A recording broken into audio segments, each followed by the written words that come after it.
हार्दिक धन्यवाद व्यक्त गर्न चाहन्छु कार्यक्रम उद्घोषकज्यूलाई।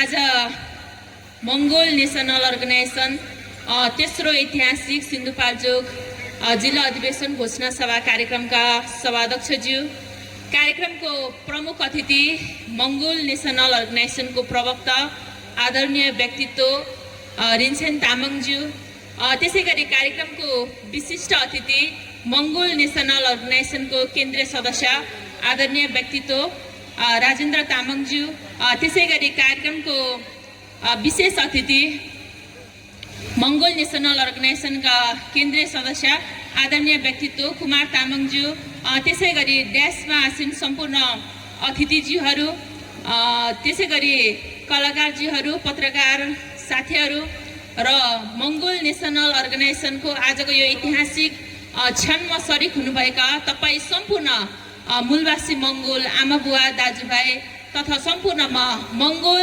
नेसनल अर्गनाइजेसन केन्द्रीय सभा काठमाडौँको तर्फबाट र मेरो आफ्नो व्यक्तिगत तर्फबाट मङ्गोल मायाले भरिएको जुझारु क्रान्तिकारी सेल्युट टक्राउन चाहन्छु। स्वीकार्नुहोस्। जय मङ्गोल। बुद्ध भूमिमा रगतको खोलो बगाउने, बुद्ध भूमिमा रगतको खोलो बगाउने माओवादी काङ्ग्रेस एमाले आउँदैछ। बुद्ध भूमिमा रगतको खोलो बगाउने माओवादी काङ्ग्रेस एमाले आउँदैछ। याद राख्नु, चिनी राख्नु, याद राख्नु, चिनी राख्नु, नाम मात्रै परिवर्तन गरेर, याद राख्नु, चिनी राख्नु, नाम मात्रै परिवर्तन गरेर साम्राज्यवादीलाई देश बेच्नेवाले आउँदैछ। बुद्ध भूमिमा रगतको खोलो बगाउने माओवादी काङ्ग्रेस एमाले आउँदैछ।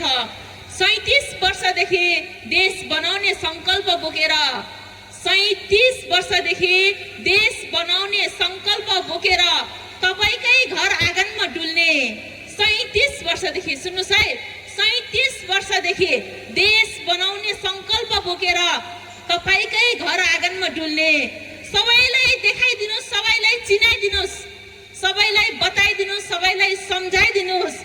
सुतेका देशलाई बिउजाउन कुखुराको भाले आउँदैछ, सुतेका देशलाई बिउजाउन कुखुराको भाले आउँदैछ।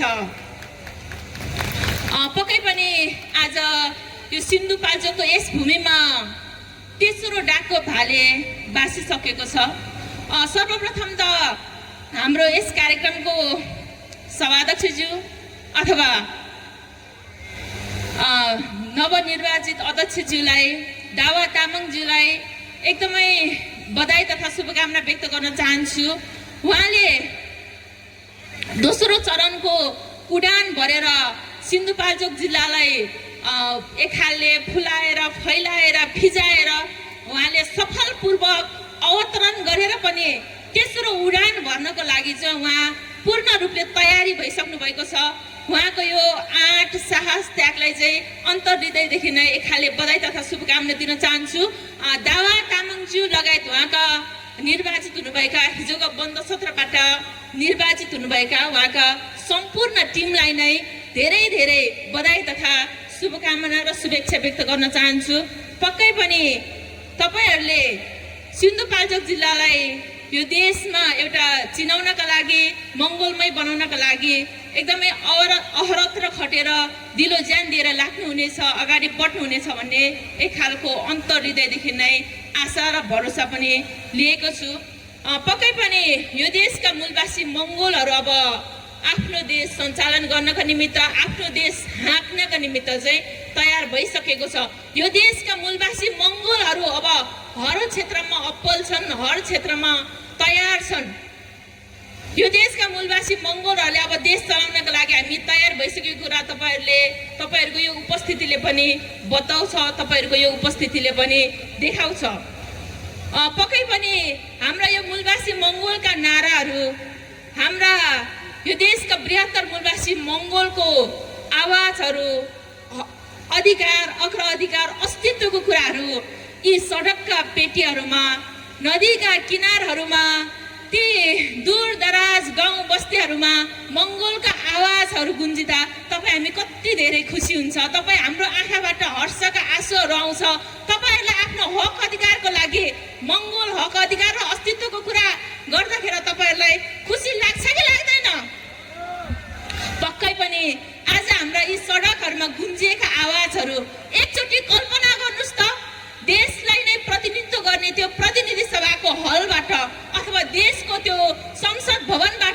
मंगोलको कुरा, अस्तित्वको कुरा, हक अधिकार र अस्तित्वको कुरा देशको त्यो संसद भवनबाट यो आवाजहरू गुन्ज्यो भने तपाई हामीले कस्तो हुन्छ होला? कहिले कल्पना गर्नुभएको छ हजुरहरूले? कल्पना गर्नुभएको छ? अब समय आएको छ। अब मंगोल नेशनल अर्गनाइजेसनका फाउन्डर प्रेसिडेन्ट महामानव डाक्टर गोपाल गुरुङज्यूले भनेर लेखेर जानुभएको छ कि यो 21औं शताब्दी भनेको चाहिँ हामी मूलवासी मंगोलहरूको मुक्तिको समय हो भनेर। पक्कै पनि हामी यो देशका मूलवासी मंगोलहरू हर हिसाबले तयार भइसकेको छ, हर हिसाबले अगाडि बढिसकेको छ। पक्कै पनि मंगोल नेशनल अर्गनाइजेसन भनेको चाहिँ यो सूर्य जस्तै नै हो, जसले छेक्न खोज्छ त्यसलाई चाहिँ भस्म पारिदिन्छ। तपाईले देखिसक्नुभयो जब जब पूर्वमा 47-48 सालतिरबाटै मंगोल नेशनल अर्गनाइजेसन मौलिएर आयो, मंगोल नेशनल अर्गनाइजेसनले जित्न थाल्यो। मंगोल नेशनल अर्गनाइजेसनले जित्न थालिसके पछाडि मंगोल नेशनल अर्गनाइजेसनलाई नै छेक्नको लागि, मंगोल नेशनल अर्गनाइजेसनलाई नै रोक्नको लागि चाहिँ यो देशमा शासकहरूले सुनियोजित रूपमा माओवादी जन्माएर लिएर आएको थियो र मंगोल नेशनल अर्गनाइजेसनलाई छेक्न खोजेको थियो, रोक्न खोजेको थियो। अथवा मंगोल नेशनल अर्गनाइजेसनलाई चाहिँ मूलवासी मंगोलहरुमा पुग्नबाट चाहिँ रोकिराखेको अवस्थामा चाहिँ के भयो भन्दाखेरि अहिले आज हेर्नुस् त माओवादी भस्म भयो कि भएन? अब यो देशमा माओवादी भन्ने शब्दको कुनै राजनीतिक दल सुन्नु भएको छ यहाँहरूले? छैन। त्यो भएको कारणले अब मंगोल नेशनल अर्गनाइजेसनलाई कसैले रोक्न खोज्छ भने, छेक्न खोज्छ भने आफै सकिन्छ भन्ने कुरा चाहिँ जान्नु पर्ने रहेछ कि रहेन? हो। अब मंगोल नेशनल अर्गनाइजेसनलाई रोक्न सक्ने शक्ति, छेक्न सक्ने शक्ति चाहिँ यो देशमा मात्रै होइन, अब संसारभर कहीँ पनि छैन। अब मंगोल नेशनल अर्गनाइजेसन हर हिसाबले अगाडि बढिसकेको छ र यो मंगोल नेशनल अर्गनाइजेसनको अटोटलाई, मंगोल नेशनल अर्गनाइजेसनको विश्वासलाई चाहिँ कसैले पनि रोक्न सक्दैन, छेक्न सक्दैन। अब हरेक चुनावमा विभिन्न खालका नामधारी नेताहरू तपाईहरुको गाउँ बस्तीमा आउँछन्।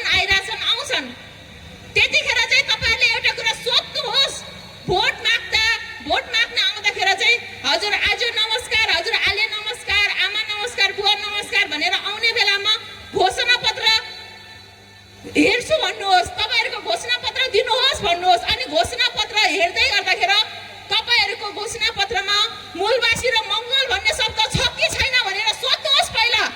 त्यो घोषणा पत्रहरुमा मूलवासी र मंगोल छ भने मात्रै हामी भोट दिन्छौं भन्नुहोस्। अब यति सोध्न सक्ने आँट र साहस छ कि छैन तपाईहरुमा? सोध्नुहुन्छ नि हैन? पक्का सोध्नुहुन्छ? हो। अब यो देशका बहुसंख्यक मूलवासी मंगोलहरुलाई मूलवासी र मंगोल भन्न सक्ने आँट राख्ने, साहस राख्ने राजनीतिक दल मात्रै यो देशको शासक बन्नुपर्छ अथवा यो देशमा प्रतिनिधित्व गरेर यो देशमा जित्नुपर्छ भन्ने कुरा चाहिँ अब हामी यहाँहरूले बुझ्नुपर्ने समय आएको छ। यो देशमा मंगोल नेशनल अर्गनाइजेसन मात्र यस्तो एउटा राजनीतिक दल हो जसले जे बोल्छ त्यही काम गर्न सक्छ। हो कि हैन? त्यो प्रमाणित भइसकेको छ। पूर्ववक्ता मित्रहरूले पनि भनिसक्नु भएको छ। पक्कै पनि हिजो अस्ति मात्रै त्यत्रो ठुलो जेन्जी आन्दोलन भयो देशमा। जेन्जी आन्दोलन हुँदै गर्दाखेरि जेन्जीहरूको माग के थियो भन्दा भ्रष्टाचारीहरूलाई कारबाही गर्ने माग थियो कि थिएन? भ्रष्टाचारीलाई कारबाही गर्छु भनेर यो देशको पहिलो महिला प्रधानमन्त्री बन्नु भएको हो कि हैन सुशीला कार्की?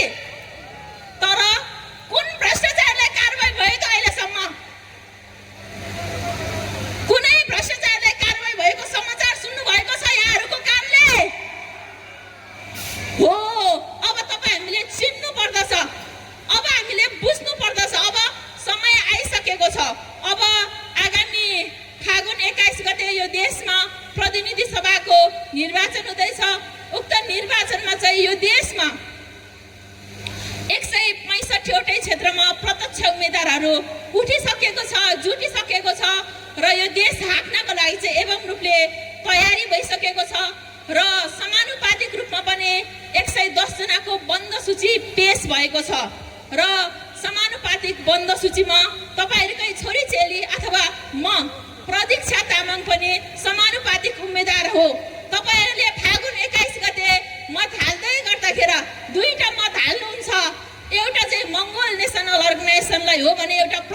उम्मेदवारलाई जान्छ।